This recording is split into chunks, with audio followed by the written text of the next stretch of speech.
So this year, as you all might know, the Leepa-Rattner Museum of Art celebrates its 20th anniversary of serving the community with a series of exhibitions that highlight the museum's major collections of masterworks, Florida artists, and its award-winning architecture, which you'll learn more about this fall. This summer, we're honored to present exhibitions that focus on Florida's celebrated artists and our most precious resource, water. Balance of Water highlights contemporary artists Carol Mickett and Robert Stackhouse, whose collaborative work raises awareness of the effects of climate change on our waterways. Since relocating from St. Petersburg to Tarpon Springs in 2017, Mickett and Stackhouse unveiled their work to their recently adopted community for its first time. Balance of Water, Carol Mickett and Robert Stackhouse explores the unseen forces in nature that keep our planet in check and envisions what could happen when imbalance pushes it to the brink. By examining the current state of our waters, Mickett and Stackhouse have created a forum for dialogue where art and science converge. Their monumental paintings push the conversation of climate change in new directions in a visually poetic way that is all-encompassing yet intimate in feeling. The visitor's journey through the exhibitions mirrors the flow of the Gulf Stream. This is a prominent theme in their work. If you haven't seen the exhibition already, you're going to learn more about it in a minute. The journey continues through the supporting exhibition, Florida's Waterways, Homage to Tarpon Springs, with works focused on our surrounding waters by local artists Christopher Still, Bill Rake, Alan Leepa, and others. Artwork throughout is accompanied by educational text and QR codes to encourage scientific inquiry. Central to the exhibitions is a gallery in the round where the exterior walls reveal the consequences of this climate crisis. In contrast, the interior gallery space offers a safe haven where Mickett and Stackhouse's pristine tidal paintings are a place for reflection. Carol Mickett and Robert Stackhouse have been making art collaboratively for over 22 years, and their work reaches far beyond the boundaries of visual art. Their interdisciplinary approach combines ancient history and philosophical concepts with the art of today. Through painting, printmaking, sculptural installations, and performance-based works, they have cultivated a unique language of art that directly engages the viewer in an intimate experience. Much of their work focuses on water and water-related issues. Today, we are going to see some of their major works from around the country and highlights from this exhibition we have in our galleries. They each bring a collaboration with a rich background that includes international exhibitions, academia, publications, and multidisciplinary collaborations. I want to point out that some of their collaborators are in the group today, so I hope that you get a chance to talk with them later. Now, just to give you a little bit of a background about what each of them bring to the table, Carol Mickett holds her PhD in philosophy from the University of Minnesota and worked for over a decade in academia. She also studied at Princeton University, University of California, Los Angeles, New York University, and the University of New Hampshire, where she was a member of Phi Beta Kappa and graduated summa cum laude. Mickett has received numerous grants and presented lectures, performed in theater productions, and has published essays, poems, and interviews in the Canadian Philosophical Review, Hypatia, Prairie Schooner, and the Arts Coast Journal, among many other publications. She was the host and curator of Art Laureate Conversations for Creative Pinellas and for Our Town at the Dali Museum. She also has hosted and was the producer of Art Radio in Kansas City, Missouri.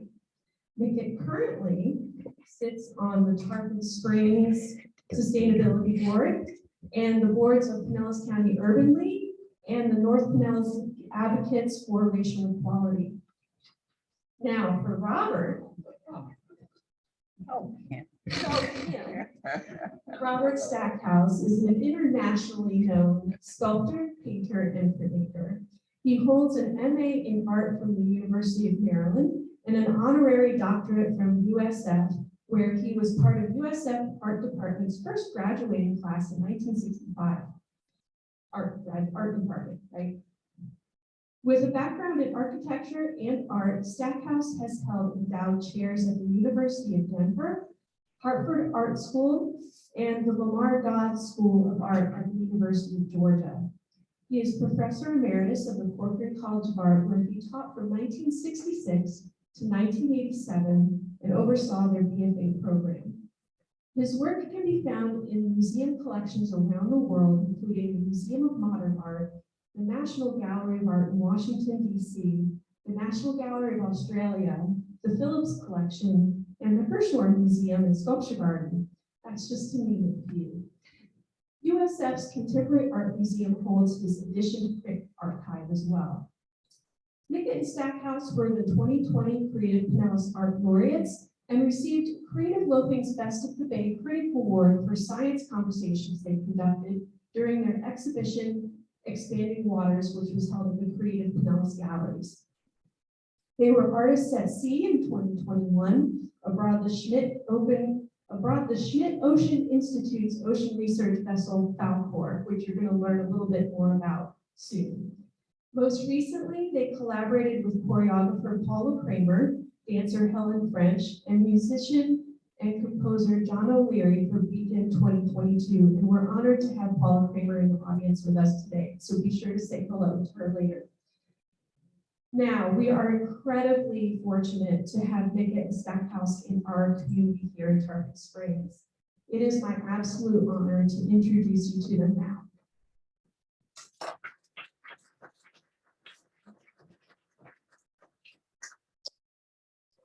Any questions? That'll, Here it is.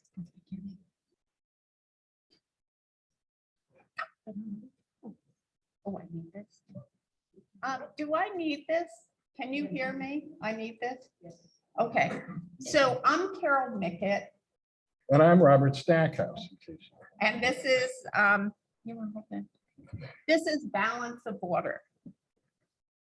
So if you've seen our exhibition, you'd think we're painters, but we do things differently too sometimes. This is a 20-ton stone that we are trying to place some securing pins into the concrete foundation to hold up a 20-ton sculpture, which is bouncing up and down, and we're putting our hands underneath it to make it work. So this is part of a 160-ton sculpture we did at the Indianapolis Mangroves Arts Park in Indianapolis, Indiana. So these are the standing stones of confluence. And you can see that the front standing stone mirrors the smokestack and tower of the Mangroves building. Here's the plans for confluence. And here you can see the standing stones, which are near the road. And if you went right through the center, all the way down to the White River, you see a boat-shaped deck. And if you pick that deck up, which you couldn't, it would fit in the middle of the standing stones. And here we are working on the deck. So this is me. Robert's back here with one of our assistants. And this is what it looks like when it was done.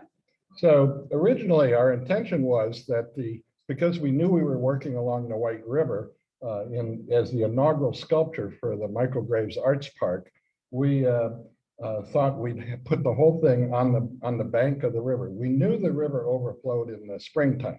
So we had this idea of those standing stones standing up and the water of the river raging through it.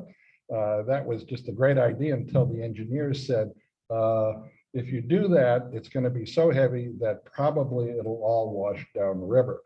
So they figured out that the deck stones, which were quite heavy themselves, wouldn't offer as much resistance because when it's overflowed, you cannot see the sculpture at all.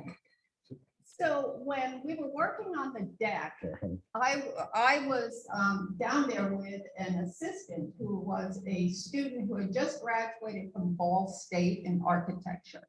And we're on the White River, which is, right there.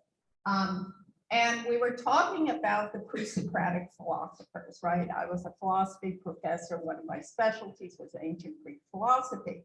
So we were talking about Heraclitus and his famous expression, you can't step into the same river twice. So I'm just working away. I overhear them talking about that and I interject, wow, what a great concept. An artist could spend an entire lifetime trying to make that.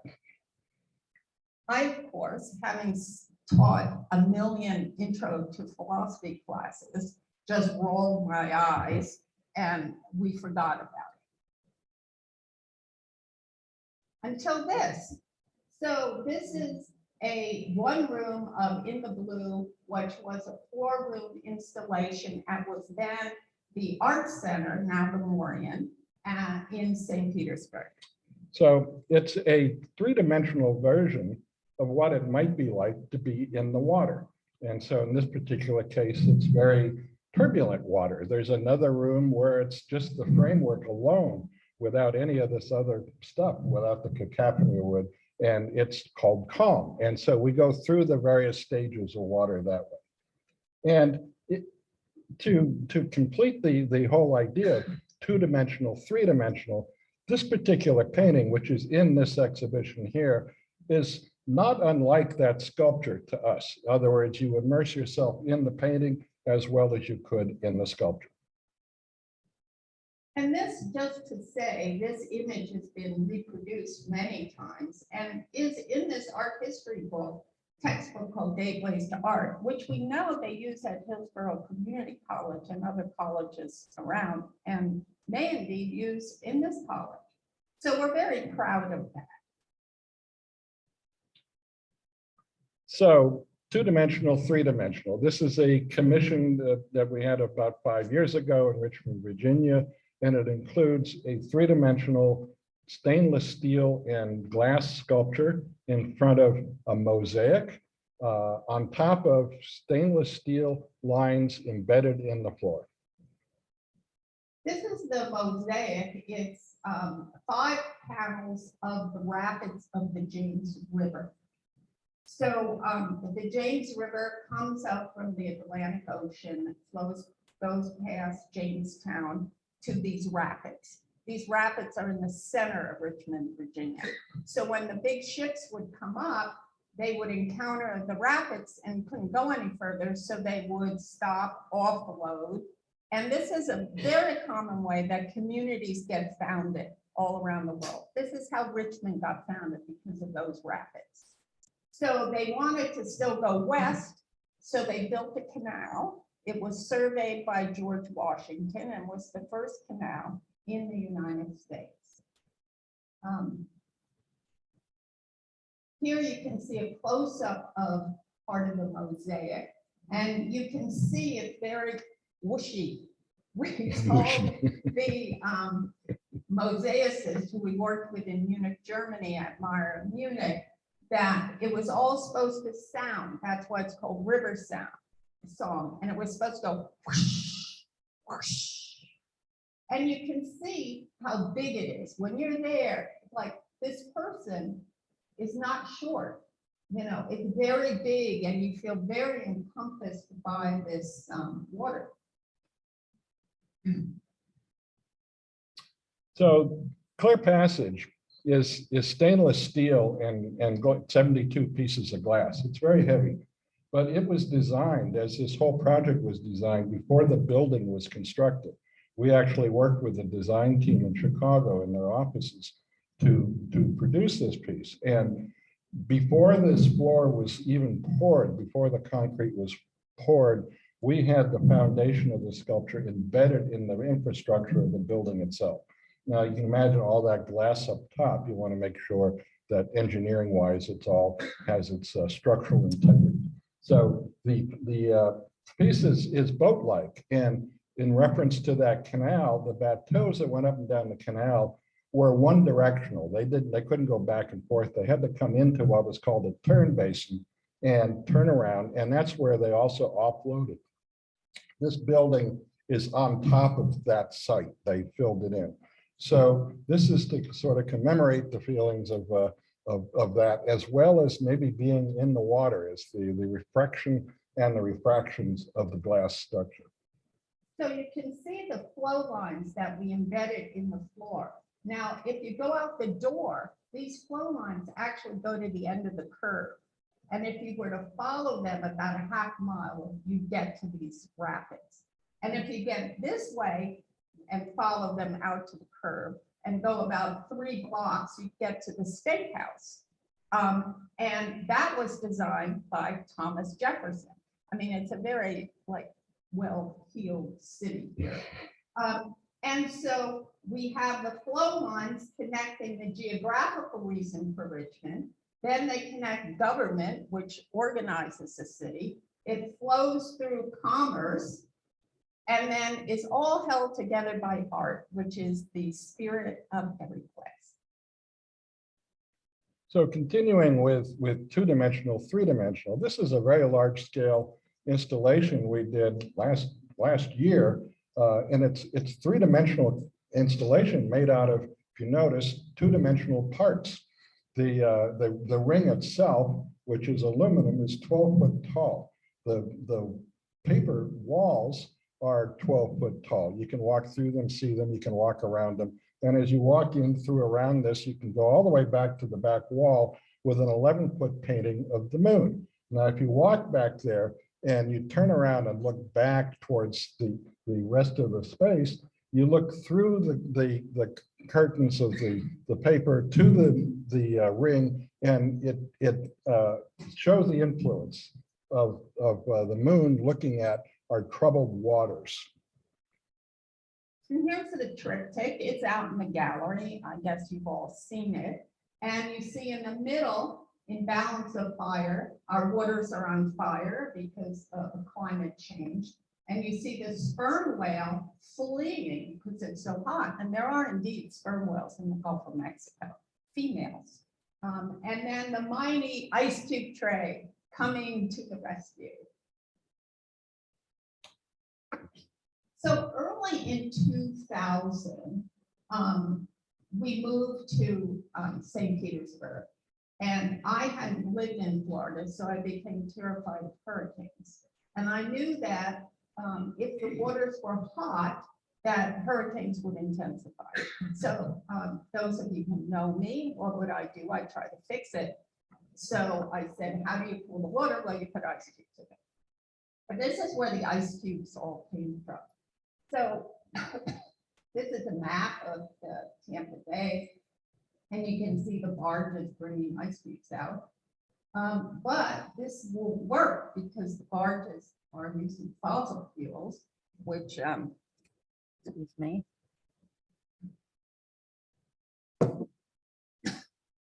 Put CO2 in the atmosphere, which holds the heat. So this is meant for us to think about how can we deal with climate change and the warming of the waters. So as artists, we take that wonderful ice cube tray and we make an icon out of it, which represents mitigation of how to maybe go about cooling the water. So another icon is the natural. There it is. Oh, okay. Well, we can go on to the next one. So in continuation with this theme is just making an icon out of mangroves. And mangroves are ubiquitous in the entire world, and they absorb CO2. They do so more than the Amazon rainforest, even now more so. But anyway, they store CO2, and if you cut them down, it releases them. So the key is keep your mangroves, honor them, let them flourish because they clearly help us. Also, live oaks are great for absorbing CO2. And when their leaves move together, they cleanse the atmosphere.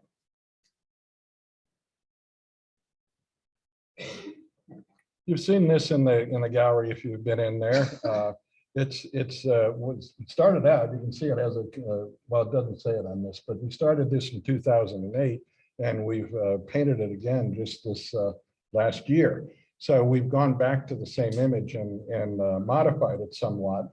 It's our series of ways of depicting water. In this case, we depicted the Gulf of Mexico by showing you city names of cities surrounding the Gulf of Mexico, and actually those crisscrossing lines are actually latitude and longitude. The darker blue is the Gulf Stream coming into the Gulf itself, and what the Gulf Stream does is it brings warm water into the Gulf, lets it occasionally spiral out into the Gulf Stream, and that's one aspect of this image. The other one is it could be the dynamics of what goes on in the Gulf of Mexico. It could be the weather over the Gulf of Mexico. It's a multi-layered image, so that it's a continuous spiral that goes forward and backwards, and it's never ending. So you can see, this is just a map of, I'm not supposed to say just a map. This is a map of the Gulf Stream, and you can see it's splitting out into the Gulf of Mexico. The Gulf Stream has incredible influence over the weather of the world, and scientists are afraid that it's slowing down and hence cooling. And if it does do that, it would really be disastrous for the world.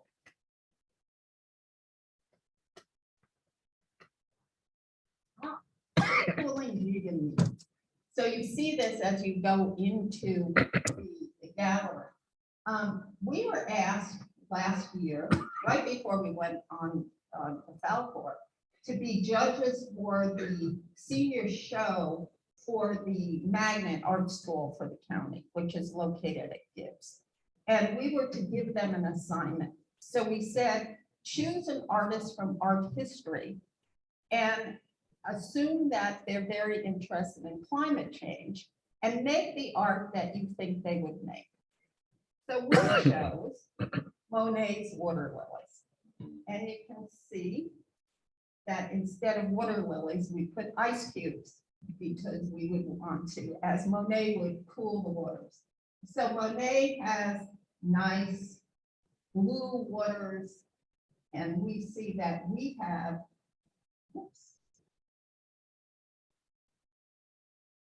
we have water that's being very hot, and the ice cubes are cooling it.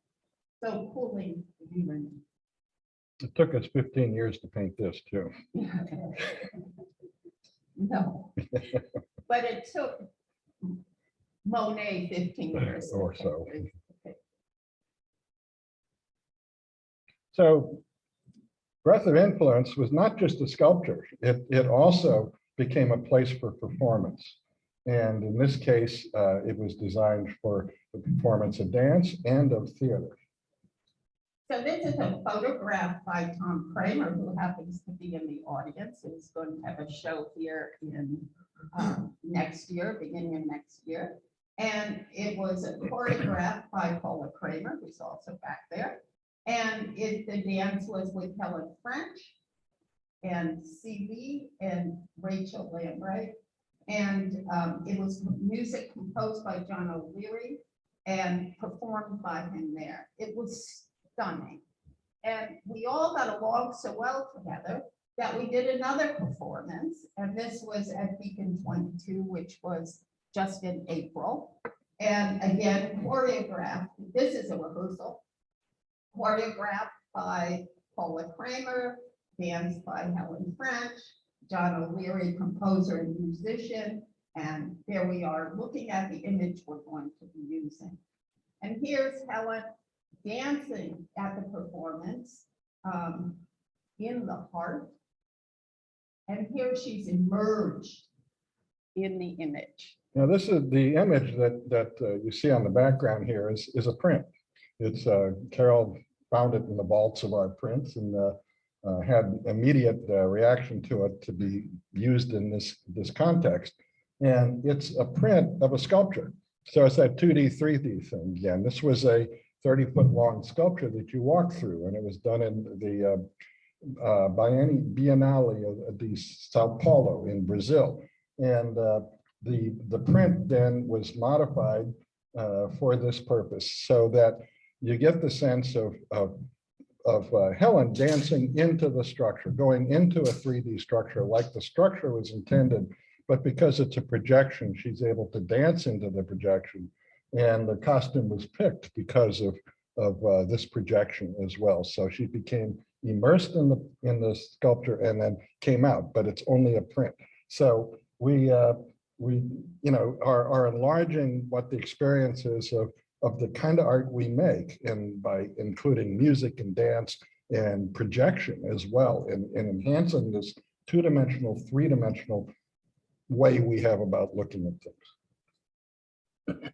So this is us, artists at sea or the Falcor from the Schmidt Ocean Institute. This was in November and December. And we were invited to be the artist to bring the Falcor, the ship, to Vigo, Spain, where it was going to be turned in for a much larger research vessel. They flew us to La Paz, Mexico. We went to the Pacific Ocean, to the Panama Canal, the Caribbean Sea, to the Atlantic, to Vigo, Spain. And this was the wet lab that got transformed into our studio. Now, even though it's a research vessel, there were no scientists on board, which was kind of lucky for us. We didn't have to react to scientific experiments. The Ocean Institute always has artists on board with all of their different excursions. So we were fortunate enough to be brought along. But what they sort of requested was for us to commemorate the ship itself. So you see the Falcor, which is, in my opinion, a beautiful ship and really served itself well. And then the golden luck dragon, Falcor. Some of you might be familiar with the movie, The Never Ending Story. Falcor is a luck dragon, and it's very dog-like in the movie. And the dragon itself actually looks more like our dog than anything, but is gold and sort of overlapping the ship, and the signatures of the crew became part of the spirit as well of the ship. So you see again a second Falcor jumping out. That's leaping towards Falcor 2, TOO, which is what we're on a voyage to go rendezvous with. The other thing we did while we were on the Falcor was we did our ice cube project. And you can see the ice cube paintings. So every day at 2 p.m. ship time, remember we're going through lots of time changes, a crew member, sometimes us, but it was all the crew members, each threw an ice cube into the ocean. And as they did it, they would say, cool. And we would videotape them and post it on Instagram and Facebook and do a little interview with them. And for the most part, all of them said they wanted to be on the ship. They get less money from being on a research vessel than a big commercial ship because it was a family and they were doing work to support the betterment of the ocean. They were amazing people. And so, sorry, wrong way. So we have this whole series of ice cube paintings that really act as a map of our trip. And we will continue the ice cube project here in Pinellas called Cooling Pinellas. And it's going to be part of the NEA grant that we were awarded through Creative Pinellas.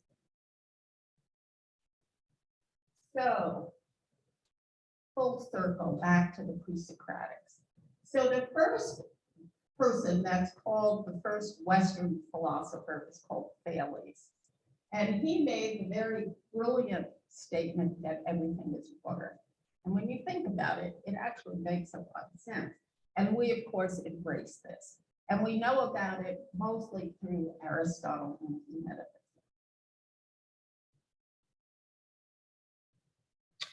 So coming all the way back to just the announcement for this is the spiral in that painting is never ending. It's a continuity. It's a continuous form of dynamics that becomes the stuff of which we can wonder whether that can become art or not, and whether we're going to strive on as artists and human beings in this world where we have the possibility that not everything is water. We hope not everything's water. We do want to keep our land. So now we're going to turn this back to Christine. And thank you for sitting through our presentation.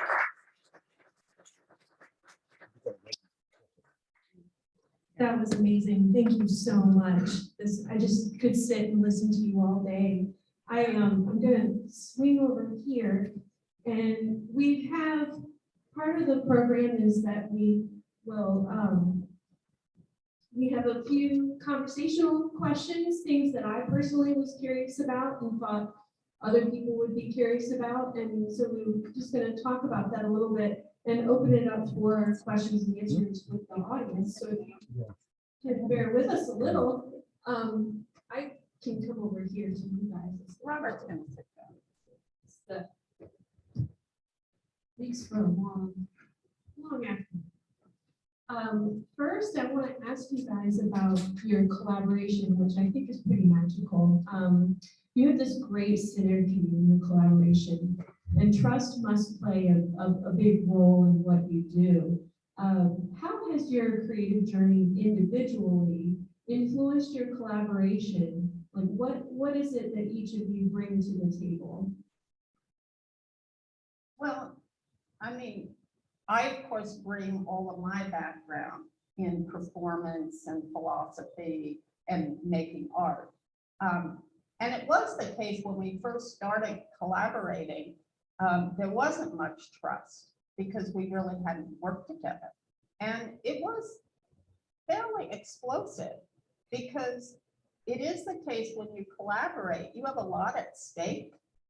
You have your reputation, and we each had reputations, and we had to learn to trust each other. Now, of course, we do. But in any relationship, it doesn't matter what it is. You have to gain trust, and there's always at the beginning a sense of, is this a good idea? Well, it turns out it was a great idea. So, Well, I think it's a little bit different for me. I lived in New York City for 20 some odd years and did a lot of really large scale sculpture around the country and international. And my studio wasn't much bigger than this, about half the size of this.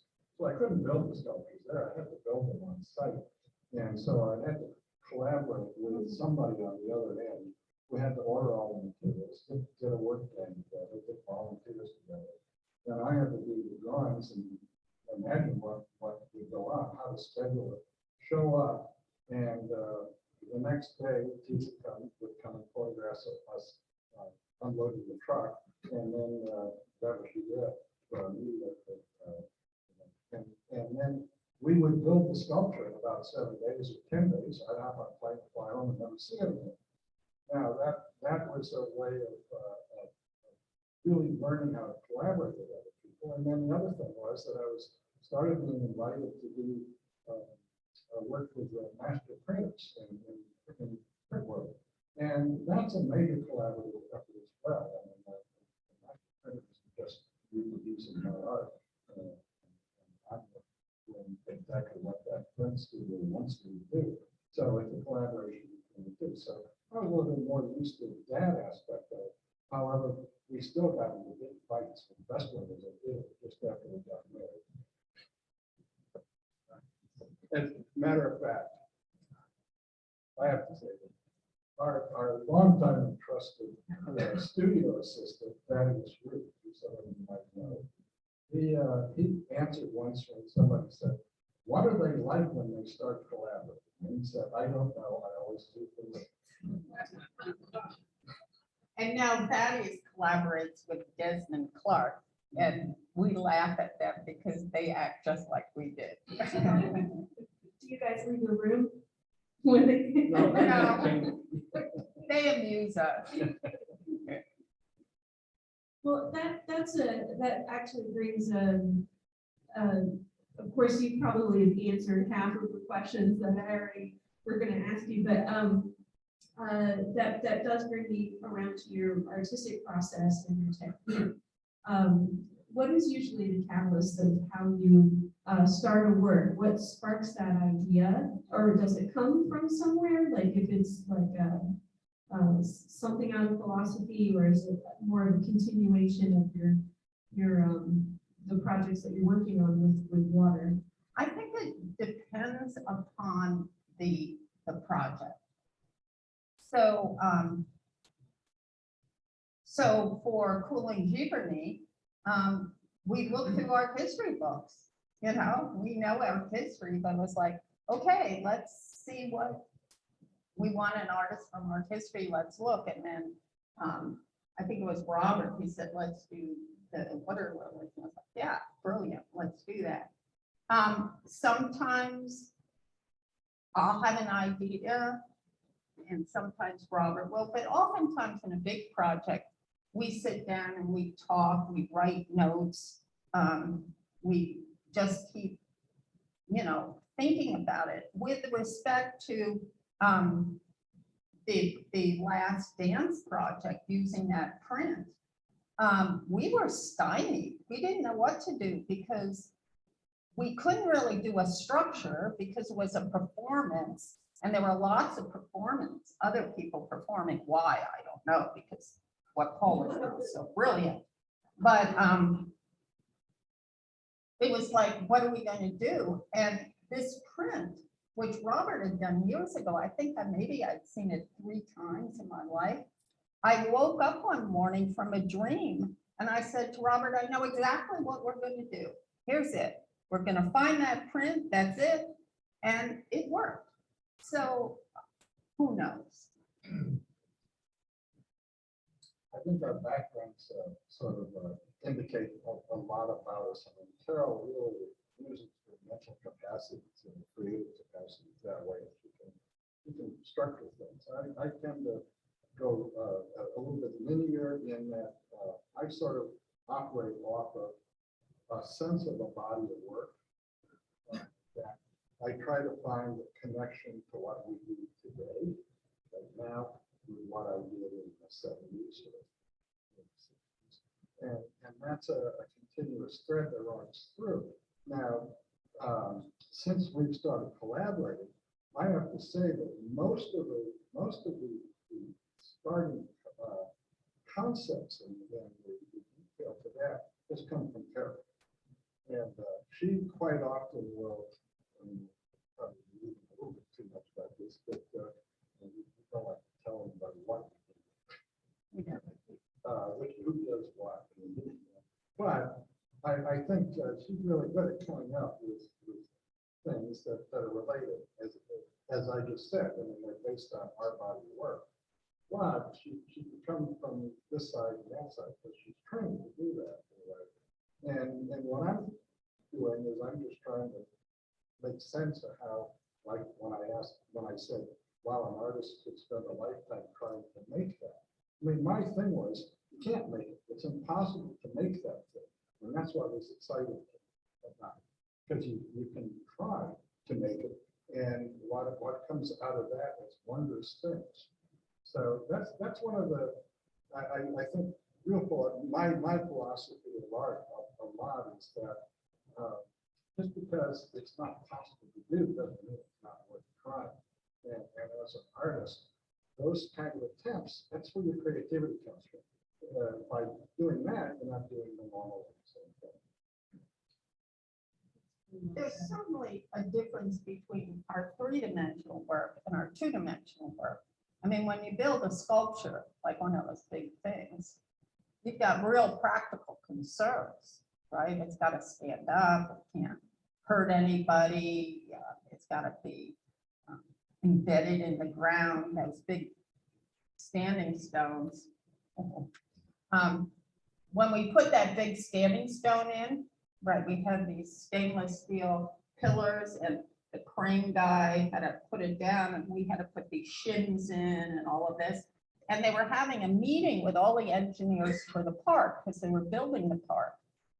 And they were standing around betting that it wasn't gonna go down. It went down the first time. And the head engineer had really come to like us. And he was so proud because his hands were under there with ours, as well as the assistant to the crane operator that had fingers missing on his left hand. So we were like, I think want to relate one other thing about where some of this inspiration comes from, where our thoughts come from. We got a call from our Chicago art dealer saying that the arts park wanted to commission us to do a sculpture as the inaugural sculpture for the Michael Graves Arts Park. And said, so they want a big permanent sculpture outdoors. So you have any idea what you want to work with? And we immediately said, Indiana limestone. So there was a pause on the other end. This is our art dealer, he knows us. Have you ever worked in stone before? No, but what does that mean? So we're there and at Indianapolis, we go and we pick out all the stuff. We go around to all the quarries, most of them underground, by the way. fabulous. Which is amazing. There's cows up on top of the grass, but they're all down underneath. With robots cutting. Robots cutting stuff. So anyway, we get a lot of that stone in kind, as different kind, because they're kind of the dregs of the industry. I mean, they're cutting architectural stone, and they some of the stuff is rough on one side and very flat on the other side. And so we were standing there one day, and we were talking about, you know, the trucks were arriving. That 20-ton stone arrived on its own truck. And when the forklifts picked it up and moved it off, the forklifts moved fine, because the 20 tons is more than those two forklifts can handle. Carol and I looked at each other, and all these stones were unloaded. This stone's supposed to be vertical, and they lie it down on the ground. All right, how are we going to do that? Well, we knew that we had equipment at the yard, but not right away. So we sort of had to carve that stone standing like this, looking at it sideways. But we said, oh my goodness, you know, like, what did we get ourselves into? And some of the people that were volunteering with us were kind of quizzing us in a way, because they wanted to know what it was going to look like when we were finished. And they tried saying, well, you could use this grid on it and make it this kind of surface. You could use this one, make it more porous, or we could do this other thing, things that they knew. And we said, well, we'll let the stone talk to us. We'll figure it out. So they were quite concerned with us doing a 160-ton sculpture, and we've never carved stone before. So we took a real crash course in carving stone. And then the newspaper put out a call for volunteers. We got 45 people volunteering to come out and help carve.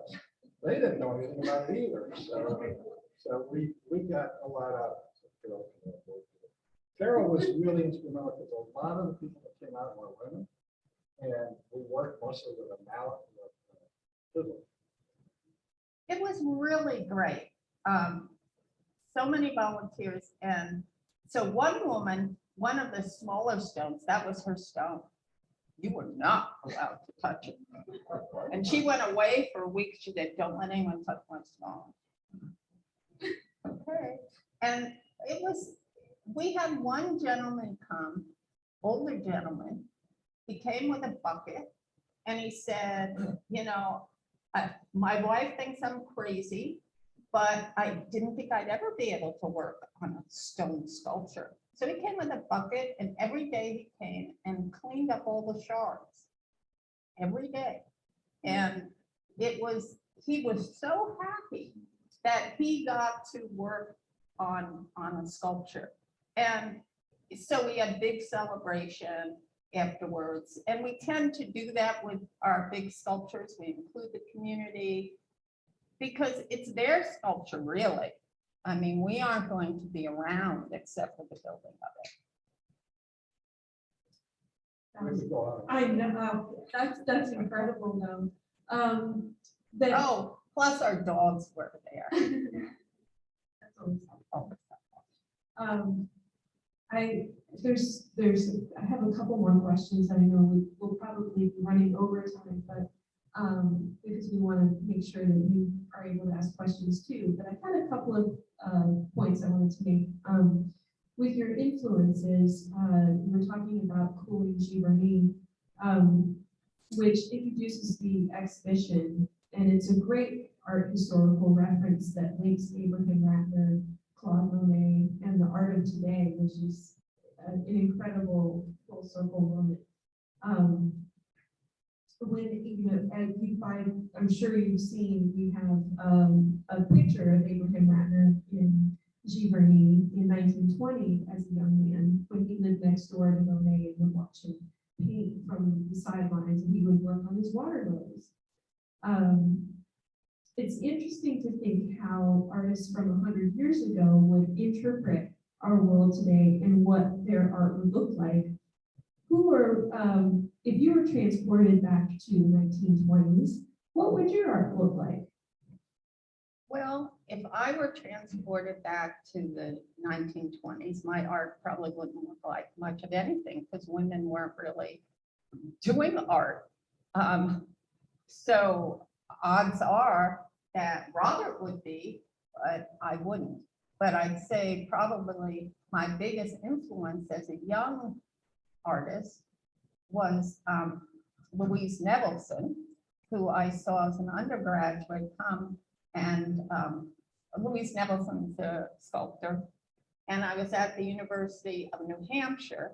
June Kaneko was my teacher, and he had invited Louise because she lived in New Hampshire, and she came in and she had these three gorgeous guys following her, very young. And I said, that's it. I also just admire her work so much. I mean, when you think of her work, right, I did a lot of mathematical logic and mathematics, and her work is very systematic and precise. And so that work spoke to me so much, but she spoke to me as well. Well, it's actually, Carol answered, because the other question was going to be what were some of your influences, but if you could envision yourself being transported to the 1920s, what would you be working on and who would be some of your influences? Well, you know, probably the most influential person for me as an artist would have been Leonardo, just because of his codex. I mean, just insatiable about finding out. Not that I, but I just found that stuff fascinating. I think it just the sense of our history is really much more for me than I would have probably found myself being immersed in what we were doing. Probably one thing I noticed and I really liked when I started looking at our history myself outside of our history classes, I looked at an artist I liked and then looked at who that artist liked and then who that artist liked and then go backwards. And so I put myself back in the 20s, I put myself in, there's really a lot of stuff going on. A lot of major changes into what art could be. I don't know whether I would be privy to that because they were pretty people that were getting that kind of information. So I think, I probably the way I started out in my life as an artist, I was pretty traditional, but then pretty quickly along the line, I decided that everything I did belonged to somebody else. And then I switched from being a painter to a sculptor because I didn't know anything about sculpture. Therefore, anything I did would have been mine, out of ignorance, not out of brilliance or anything like that. But the ignorance about it, sort of took the inhibitors out of it. And I was able to just make my own mistakes, repeat history over and over again, but do it in such a way that I felt I was doing it. Taught myself how to be watercolor, which I don't see too many examples of, but most of my pre-Carroll career, BC, I did large scale 10-foot by 20-foot watercolor paintings. And my medium was watercolor, which looked like oil, it didn't look like watercolor, but what I liked about it was once it was dry, you could wet it again, all over it, so you could just continuously work on it. So I would probably be more interested in some of the technical aspects of things. I have no real favorite artist back then, but I really wanted to. Well, that brings me to the future, and building off of the past. You have this unique visual language of art that draws from the well of ancient philosophers, historical figures, architecture, science, performance, and theater. You take hundreds of years of human exploration and distill that into this universal language that communicates the issues of today. And especially through, and this is a perfect example with the symbols that you have that are metaphor, and then you incorporate experience to that. It seems that this visual language, especially with your sort of symbolic iconography, is timeless, very much like I think back on ancient pictographs and murals in caves and all the way back. Looking ahead 100 years, how do you see your work being interpreted by other artists? Well, I suspect in 100 years, just like there probably won't be any books, there probably won't be any art, probably no museums. I think that the work, like enrichment in that building, will probably still be there. And I hope that people will still be enjoying it. And I mean, it's hard to know. I mean, technology moves so quickly, and painting, however wonderful it isn't really so much a 21st century meaning. So who knows in 100 years how people will be making art. And I hope that it's documented and people see it, and I hope they love it and they think that it's the best thing that they've ever seen. But then every artist thinks that and wants that. So I don't know. I think that's a hard thing.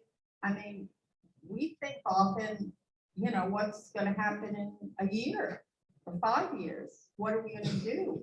What materials can we use? And we're stymied by materials for sculpture because since we're working in issues of climate change, we were really pressed about using that aluminum, because to make aluminum, you have to use fossil fuels. And I mean, we tried to get recycled aluminum. So, I mean, people, I think, are going to be really thinking about what materials are you using, even with canvas and paint and all types of things, making the screws to put your frames together, your structures. So, I mean, things are very different. And,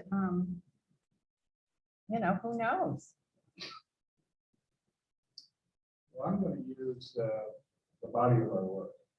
And somehow or another, I mean, we do have a few foundations, we do have a few collections of multiple pieces, up to 100 pieces. The University of South Florida owns 70 some odd pieces. So they're there, they're in place. And so probably in 100 years, like somebody studies ancient Egypt, they might study ancient paintings. And somebody might find it, and if they're on, there's a bunch of them in one place that might compare them and look at it. But I like to think that another artist, upon seeing our work 100 years from now, would sort of get the feeling that we had a sense of who we were based on where we've been and where we thought we were going to go. So that the body of work would have shown that as the life of an artist. And you can, you mentioned timeless. And I think that's a timeless kind of thing. You can look at a lot of different epochs of history and think that there was, that light lived. all that this is. There's a painting that I did before Carol that shows the top of the ocean and where the ship is supposed to be. It's not there. It's just the weight of the ship going back into to the ocean. And that's basically a morality painting. It's who I was, and I sort of made this kerfuffle, you know, with the bow weight, and then it sort of filtered back into the universe. So, but that painting is there, and that painting could be interpreted that way, or somebody completely different than I did. Who was it? Arthur Dante said, never paying attention to the intentions of the artist. So that, you know, and it's rather true, because we intend what we want when we look at a dimension.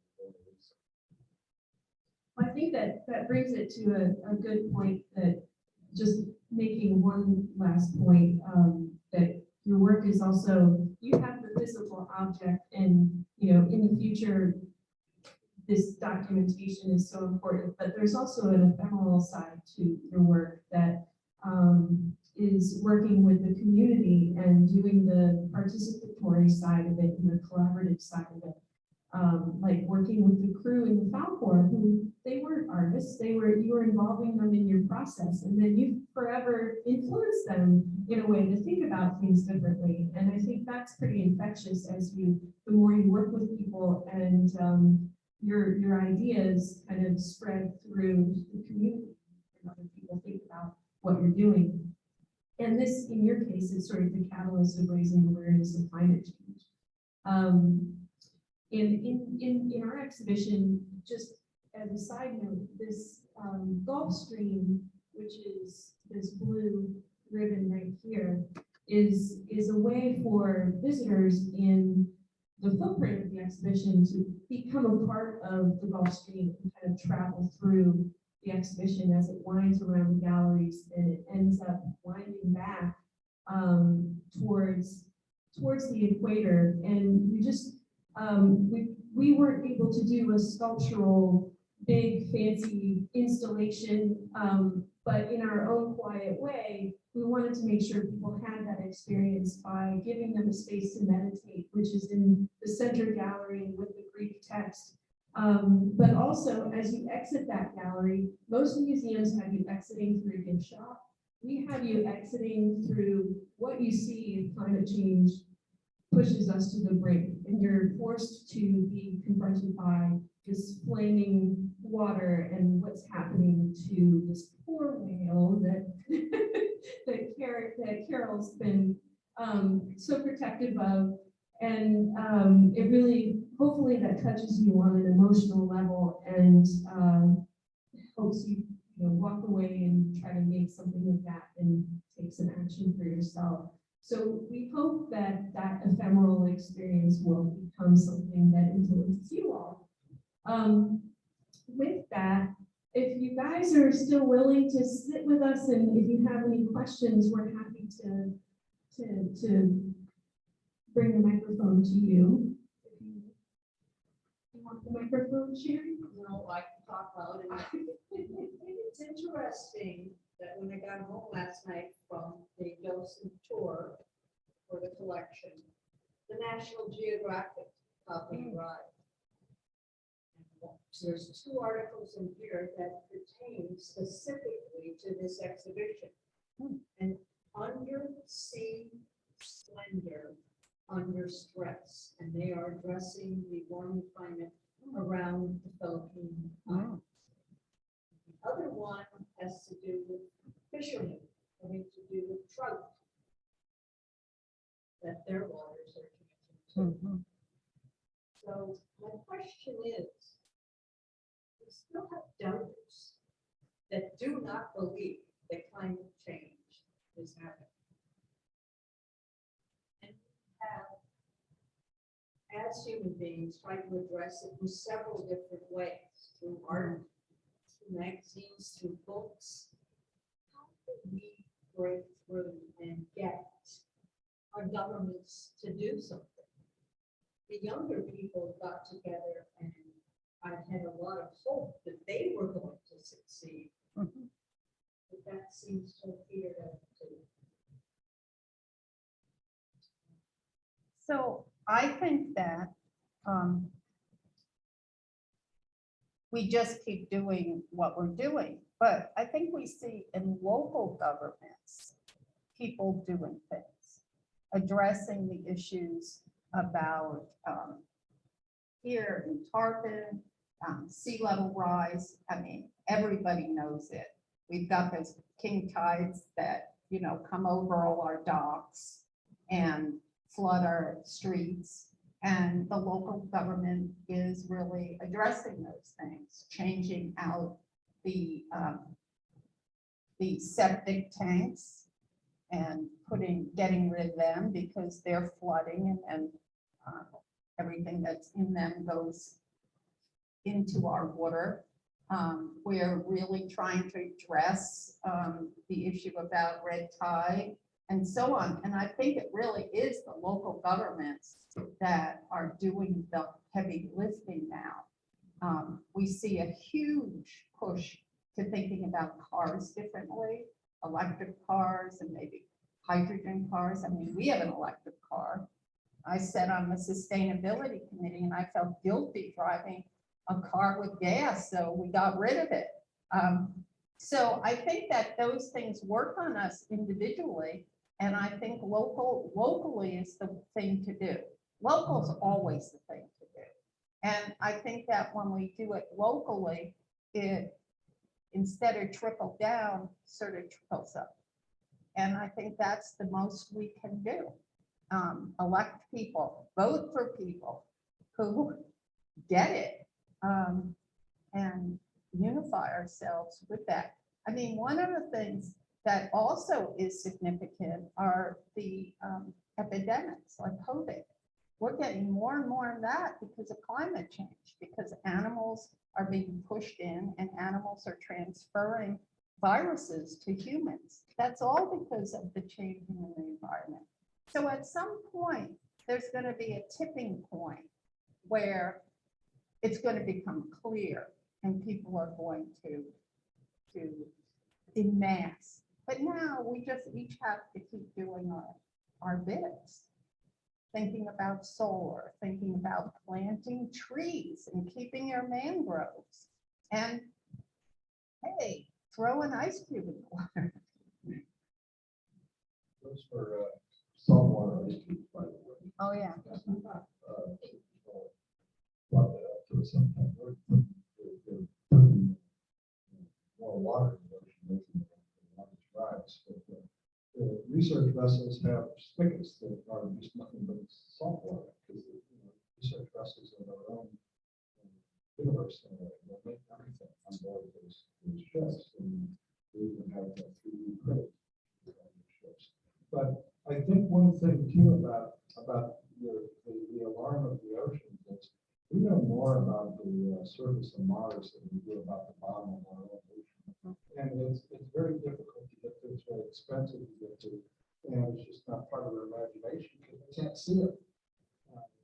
We can look at the telescope and see Mars. We can't look down and see a sea dump that's 15 miles down below. It's not supposed to have any life around it, but has life that's not life like we know. And this is what these ships have discovered.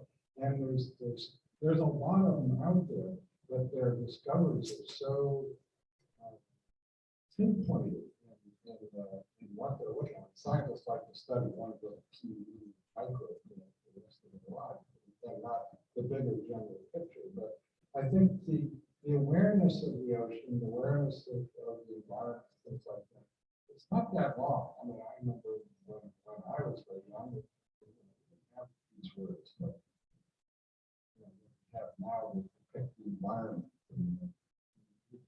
I live in Florida.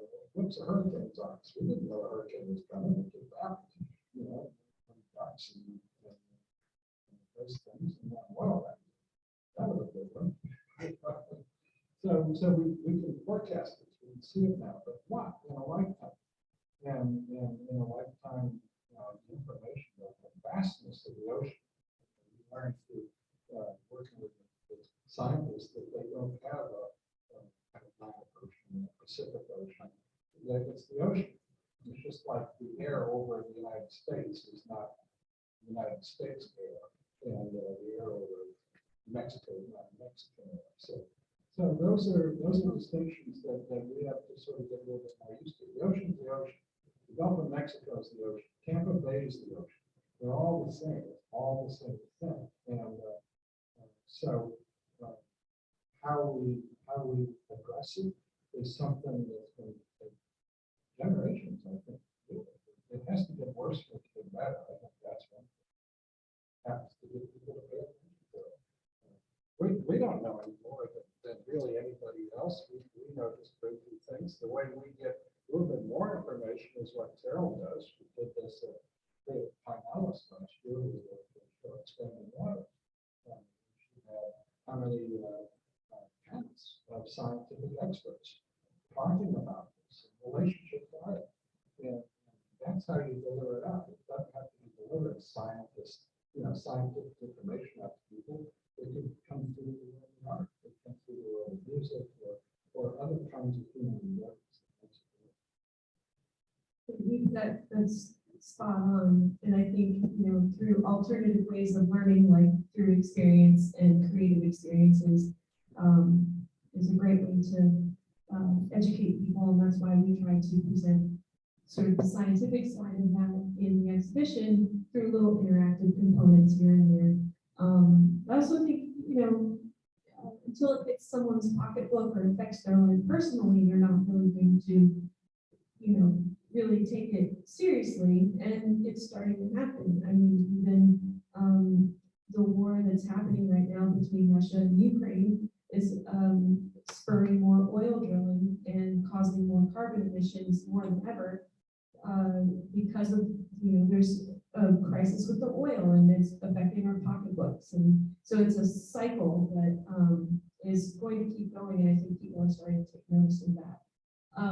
Do we have any other questions? Yeah. What was the prompt for you guys to collaborate together?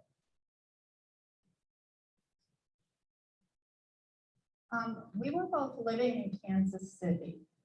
I had a radio show called Art Radio, where I interviewed artists. It was an hour show. I did, plays. I did poetry reading. I had all the arts, music, everything. And I learned that Robert was part of a foundation and actually had a studio here. And I knew of him when I lived in Minneapolis. He did a show at the Walker Art Center, and I remember going to it. So I knew who Robert Stackhouse was. And I said, well, I'm going to interview him.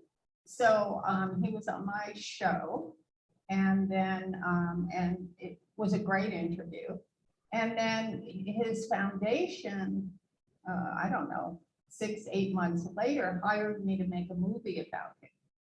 So I made a movie about it. It was called Robert Stackhouse, an Artist at Work, and it won a prize, and all this stuff. It was Robert's life in 10 minutes. See, that's all you needed. And Could have given me 12. and then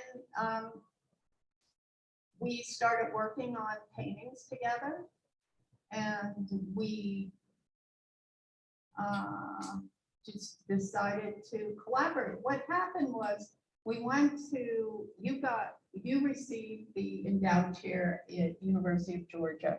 And so there was am I going to go? Am I not going to go? So we went, we got married.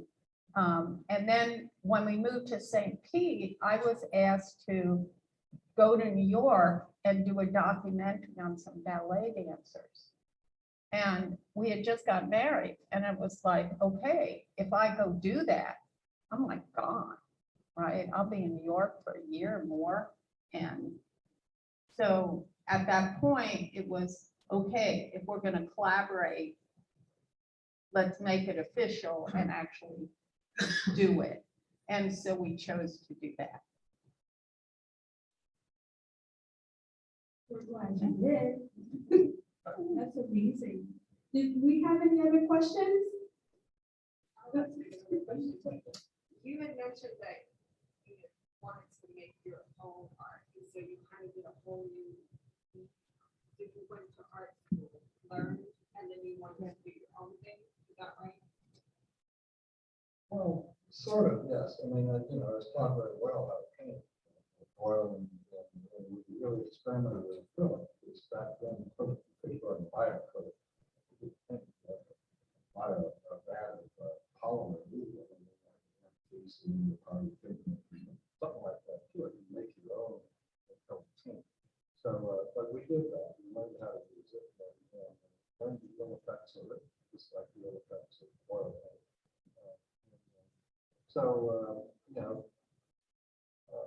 I knew how to do all that stuff, and I was trained well enough to say, all right, I can teach myself on that. And so I did that, and you see in here that some of these big paintings, by the way, are on paper that are being mounted on canvas. I taught myself how to do that, and I've had many times with people in audiences like this ask me, how do you do that? And I said, I failed 3 times. And they said, but yeah, but how did you do it? I said, I failed 3 times.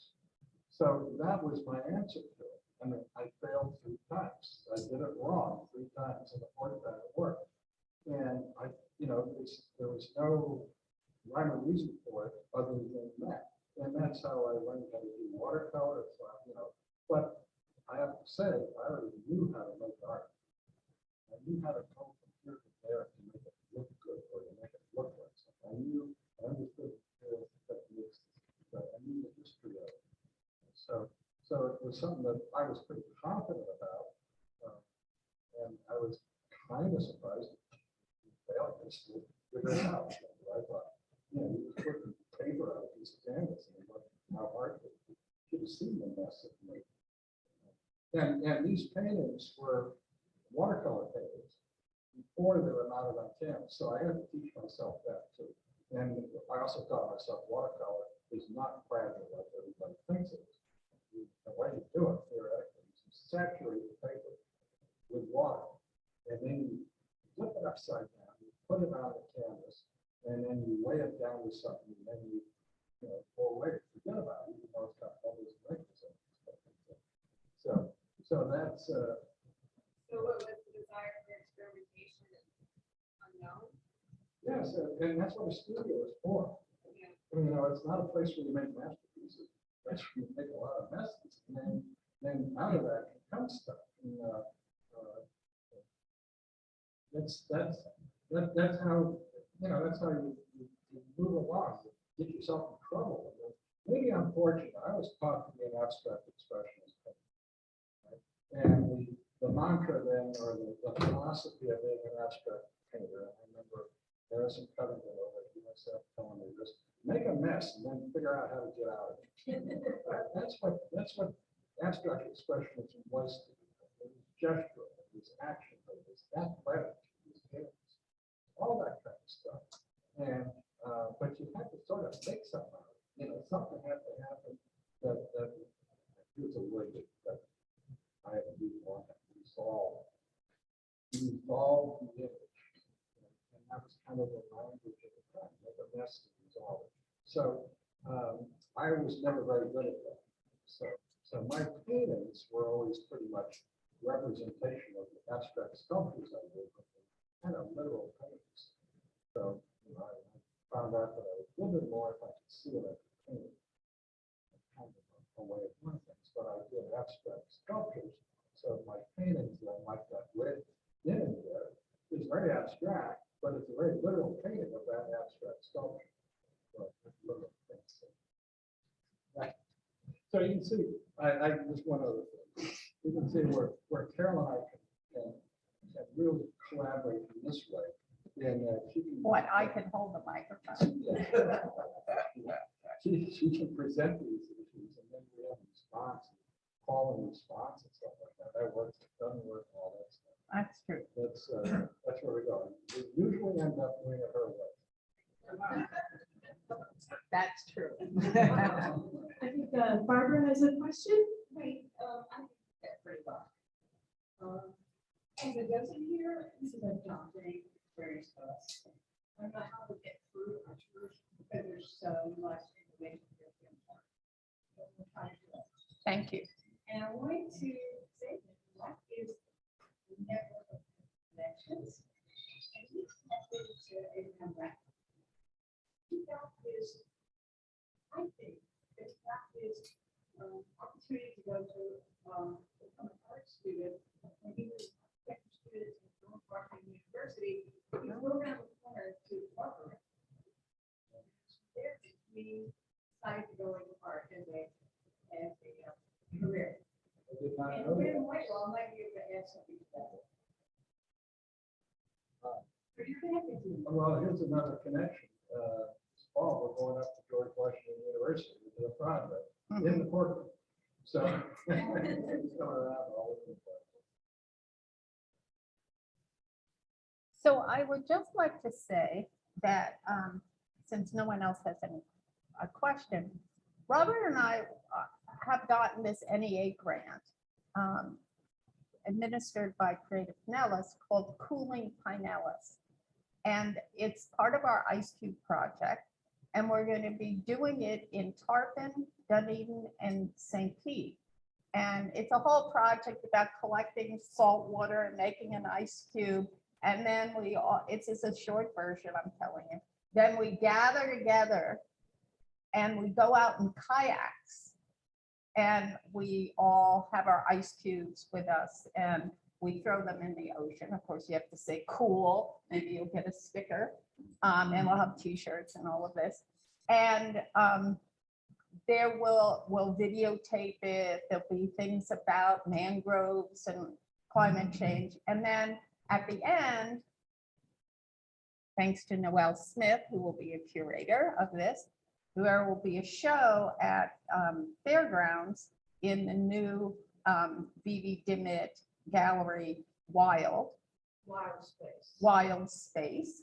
And all of this will be exhibited with some other paintings of ours about the Ice Cube project and climate change. So if you would like to participate in this and be one of the Ice Cube people and kayak people, you can come up and put your name, email, and phone number here. Make sure you put in where you live. Because CJ just put her hand up and she lives in St. Pete. So CJ will travel.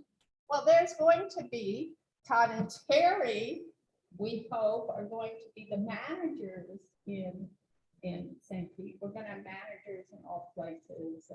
So it's a big community engagement piece to connect the county and each community and to think about climate change and what to do, but also, it's fun and science should be fun and engagement should be fun and thinking about how to save our world can be fun. And the more fun it is, the more we get done.